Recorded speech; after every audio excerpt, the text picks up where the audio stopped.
The 13th annual Northwest Art and Air Festival is underway in Albany. 50,000 people are expected to attend the three-day event. There's food, music, arts, and the big draw, the hot air balloons. This is a time-lapse video from last year. 30 balloons taken to the sky at dawn. But as KEZI 9 News anchor Sean Cuellar shows us, weather can play a factor come launch time. Early in the morning, as the sun is rising, hundreds flock to Timberland Park in Albany to watch 30 hot air balloons take to the sky, kicking off the Northwest Art and Air Show. Many of the balloons are 7 stories tall and 6 stories wide, and when filled with air, they want to take off. It's a little bit windy. What are we looking at? 10 miles per hour at least.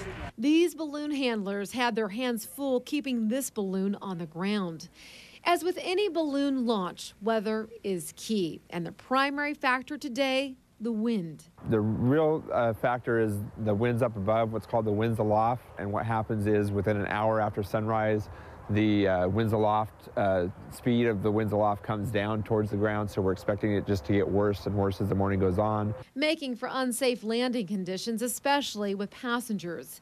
Look at the American flag and you can see and hear the wind blow. I'm getting 4 and 5, but what you would do is you'd stand up a little bit higher, and we had 8 miles an hour up on the stage. That's too strong. Today's launch called off.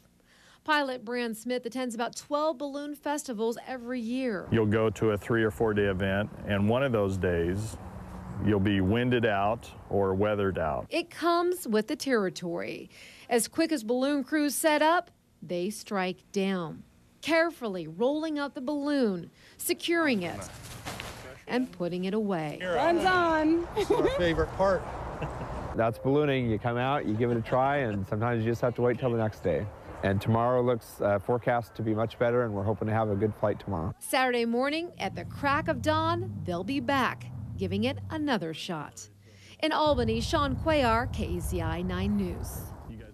The festival continues tonight with the Balloon Glow, and tomorrow Styx is performing at the Oregon Amphitheater.